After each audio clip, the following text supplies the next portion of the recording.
Assalamualaikum warahmatullahi wabarakatuh. Perkenalkan, nama saya Fadliangka Ramadan, NIM 22173016. Di sini saya akan mempresentasikan tentang tugas akhir Expo dari tugas ekonomi teknik. Yang pertama yaitu perangkat kontrol kecepatan udara subsonik wind and tunnels berbasis Arduino. Penelitian alat ini bertujuan sebagai perancang suatu kecepatan aliran udara dalam terowongan angin subsonik yang dilengkapi dengan akurasi otomatis berbasis mikrocontroller. Yang pertama, interrogate development environment. Kesimpulan penelitian, alat pengatur kecepatan aliran udara pada terowongan angin subsonik ini dapat mengatur kecepatan dari 10 meter per sekon hingga 20 ms stoli. Pengeluaran memenuhi persyaratan subsonic with tone array dapat digunakan untuk memvisualisasikan aliran udara di terowongan angin. Yang kedua, rancangan bangunan crash test city car elektrik dengan 2 penumpang, metode finite element. Pada uji tabrak sasis pada kecepatan 40 km per jam, rata-rata deformasi sasis sebesar 84,284 dan 174,28 mm pada waktu 0,008 dan 0,017 sekon, sedangkan untuk perdanaan pekerjaan ini dengan sasis kontrak dengan kecepatan 64 km per jam. Rata-rata deformasi diperoleh sebesar 101,09 dan 181,28 mm pada waktu 0,006 dan 0,011 sekon. Yang ketiga, Institute for Research and Community Service. Pengembangan wisata Universitas Negeri Padang. Pengembangan yang dilakukan oleh berbagai jajaran dosen maupun mahasiswa ini sangat membantu bagi masyarakat. Keunggulan dari pengembangan ini ialah dapat membantu masyarakat sekitarnya. Yang keempat, analisis kekuatan sasis city kapasitas 2. Metode ini digunakan adalah simulasi numerik. Tahap analisis penelitian dimulai dari analisis kebutuhan, perancangan, dan perbaikan. Pengujian sasis kapasitas 2 ini berdasarkan pengujian sasis, hasil penelitian menunjukkan bahwa sasis city car mampu menahan beban tegangan maksimum yang terjadi sebesar 108,10 MPa. Beban kontribusinya sendiri dan 29,97 MPa untuk beban terpusat serta hasil perpindahan maksimum sebesar 0,001239 mm. Untuk beban terpusat dapat 1,798 mm. Untuk beban terdistribusi,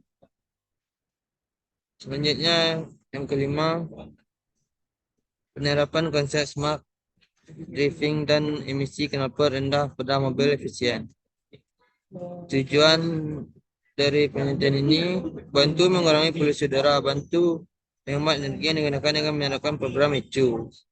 Kesimpulan dari penelitian ini meningkatkan efisiensi bahan bakar untuk mengurangi peningkatan polusi udara dan meningkatkan smart reading di wilayah perkotaan sehingga dapat menyelamatkan seluruh ekosistem di wilayah tersebut. Selanjutnya, yang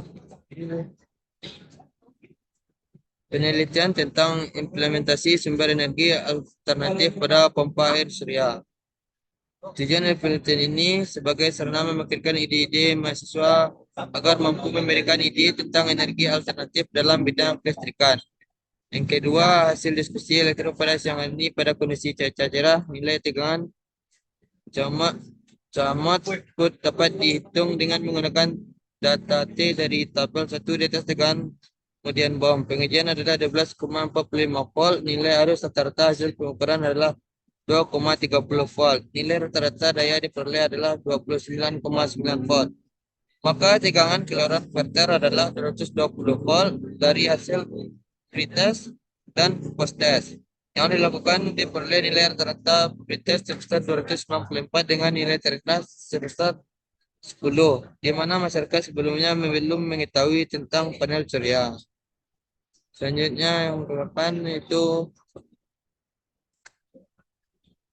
efektivitas pembelajaran jarak jauh, kontrol numerik komputer berbasis laboratorium virtual menggunakan platform metaverse untuk meningkatkan kemampuan kognitif dan keterampilan praktik siswa.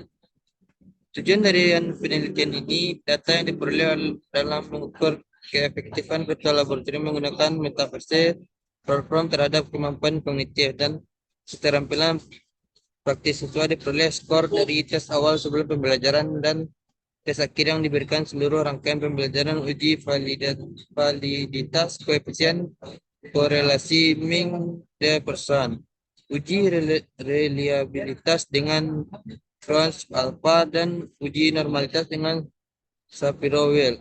Kesimpulan dari penelitian ini mampu mengetahui tahapan pengembangan siswa dari jarak yang jauh, sekalipun perancangan ini bagus bagi orang tua atau guru agar tahu sampai mana tahapan pembelajaran yang telah dipahami siswa atau mahasiswanya. Selanjutnya yang 9. Pengembangan perancangan tentang mobil listrik atau penghemat energi Unren Web. Bagian dari penelitian ini dari presiden tentang kendaraan listrik hemat energi yang dapat memotivasi penggunaan pada kendaraan agar dapat memakai kendaraan yang kita riset ini. Spesifikasi dari kendaraan ini dapat dilihat dari spanduk dibeberkan ini. Dapat dilihat sangat efisien dalam menaungi energi yang kita pakai dalam sehari-hari dan mengurangi biaya dalam penggunaan kendaraan sehari-hari. Selanjutnya yang ke-10 yaitu pembangkitan listrik Pico Hydro sebagai sumber energi listrik berkelanjutan.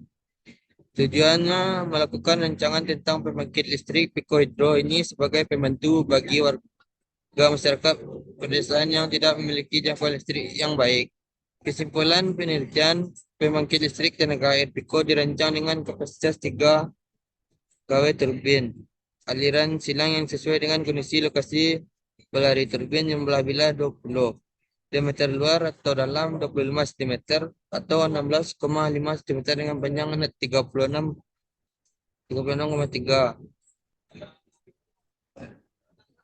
Selanjutnya itu PLTS off-grid mandiri pembangkitan listrik. Tujuan memberikan sumber energi listrik terjangkau kepada masyarakat secara mandiri, mengurangi ketergantungan dengan listrik konvensional. Alat ini menggunakan cahaya matahari dan ditampung di penampungan panel surya atau panel matahari sebagai konsumsi daya pembangkit listrik yang diukuran tersebut. Dan terima kasih. Sekian dari presentasi saya tadi. Assalamualaikum warahmatullahi wabarakatuh.